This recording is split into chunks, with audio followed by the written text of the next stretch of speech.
नमस्कार दर्शक बंधु मो वास्तुविद भागीरथी बिंद्राणी और मोर वास्तु संदेश चैनल को आपको स्वागत करुच्ची।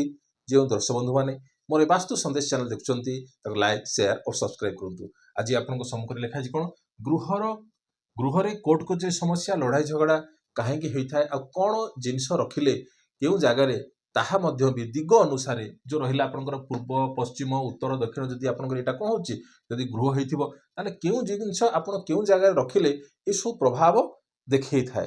हाँ दर्शक बंधु देखु जदि आप यहाँ हूँ कौन गृह ताले जो कोर्ट कचेरी समस्या और लड़ाई झगड़ा हाँपाई कौन ना गृह जदि आप अस्त्र शस्त्र रखुच्च कौन ना अस्त्र शस्त्र जदि रखुच्च अस्त्र शस्त्र कहले आम कौन बुझुचु जे मारणास्त्र हो कि आप खंडाकाती हो कि आपंकर कटुरी हो कि आपंकर कौन शाबल भी हो क्या शाबल किसी जहाँ भी किसी आप यूज कर माटी खोलिया यूज कर घर खनन करने रोचे कि किसी मेसीनारी जिनस जोटा कि कौन हो जे अस्त्र शस्त्र रूपे ताको कौन व्यवहार करा जाई थाए। तो से जिनस जदि आप गृह रखुंट जदि आप गृह क्यों क्यों दिगरे जदि ठीक दिग तार मध्य भी कौन हो वास्तु मत अनुसार क्यों दिगरे रखिए ये सब जिनस को आप क्यों दिगरे रखिए जते नचेत कौन होता है तार कौन दुष्परिणाम कौन दे थाए।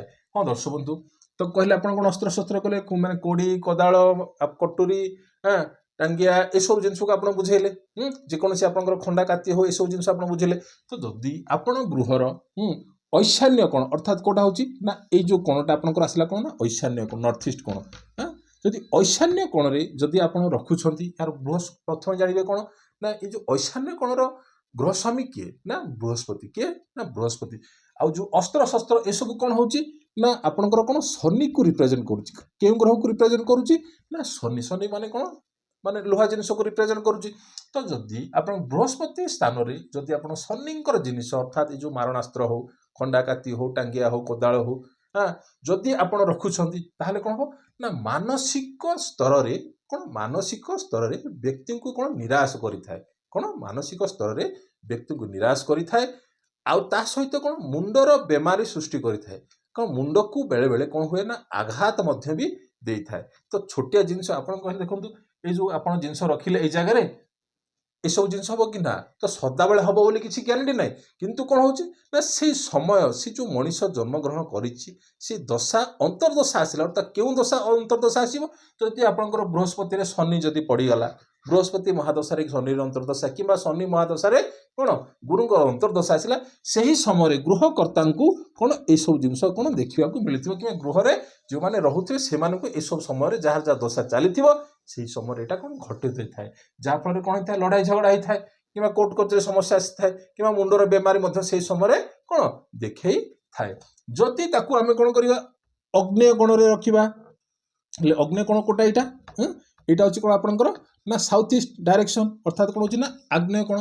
तो आग्नेय कोण रे जदि आपण ए सब जिनस रखुंट ताहले कौन हम ना गृह जदि आप अस्त्र शस्त्र हो जेकोसी जिनस जदि आपंकर कौन अस्त्र शस्त्र आउ आपंकर कौन तीक्ष्ण जिनस जदि रखुंट कौन से जिनस हूँ कौन से जिनस कौन करता है ना कटिंग करता है आप माटी कोदाल आप रखिए से कौन करता है माटी को काढ़ला शाबल कौन कला तार मध्य से कौन कला माटी को खोलिला टाण माटी को से कौन कला खोलिला ना नहीं। तो से भाया ये जगह जदि आप रखुंट ताहले कौन गृह एक्सीडेंट जनित समस्या देखे थाए कौन होता है ना गृह रे एक्सीडेंट जनित समस्या सृष्टि होता है कहीं प्रथम कहली कौन ये हूँ कौन ना शनि ग्रह को कौन रिप्रेजेंट करुचे आ यार ग्रहकर्ता किए ग्रह मालिक किए दक्षिण पूर्वर ना शुक्रंकर।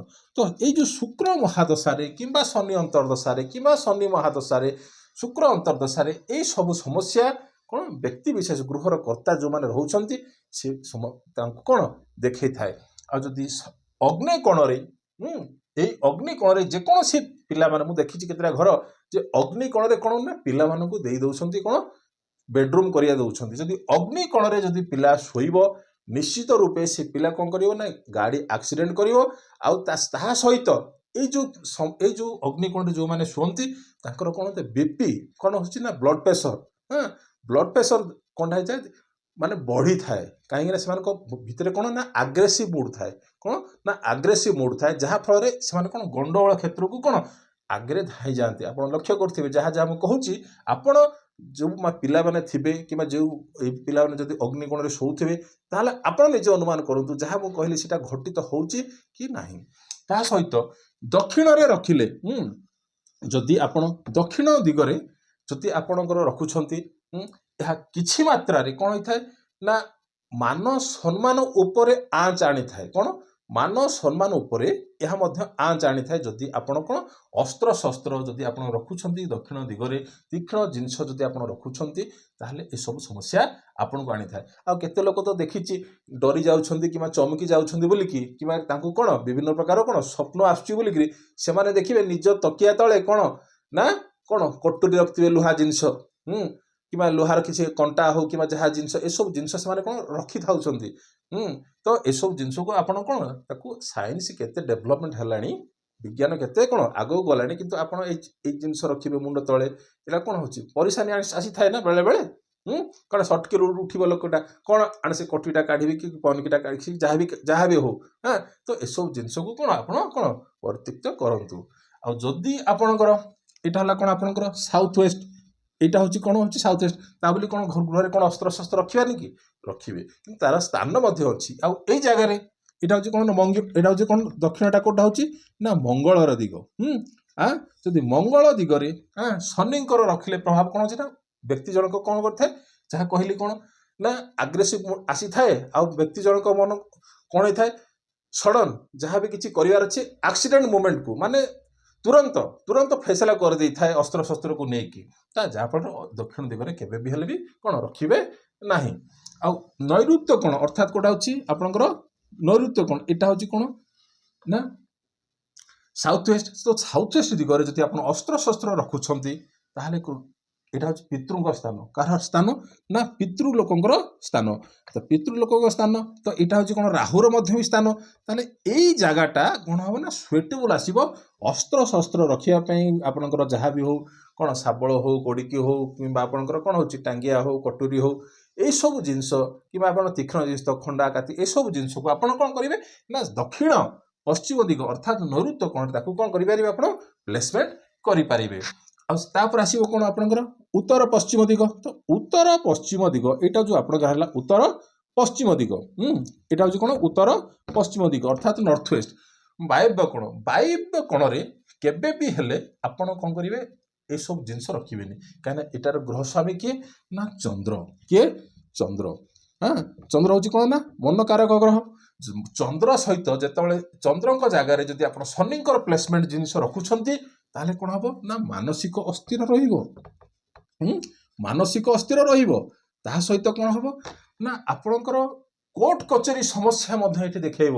କ'ଣ ନା କୋର୍ଟ କଚେରୀ ସମସ୍ୟା ମଧ୍ୟ ଏଠି ଦେଖେଇବ। ଆଉ ବ୍ୟକ୍ତି ଜଣଙ୍କୁ କ'ଣ ନା ଗୃହରେ ରଖେଇ ଦେବ ନାହିଁ। ଗୃହରେ କ'ଣ ହବ ରଖେଇ ଦେବ ନାହିଁ। ତ ସେଥିପାଇଁ ଯଦି ଆପଣଙ୍କର ଗୃହରେ ଏଇ ଜାଗାରେ ଆପଣ ରଖୁଛନ୍ତି କିମ୍ବା ଆପଣଙ୍କର ସିଡ଼ି ତଳେ ମଧ୍ୟ ବି ଯଦି ଆପଣଙ୍କର ଗୃହରେ ରଖୁଛନ୍ତି ଏସବୁ ଜିନିଷ ତାକୁ ସେଇଠୁ କ'ଣ କାଢ଼ନ୍ତୁ।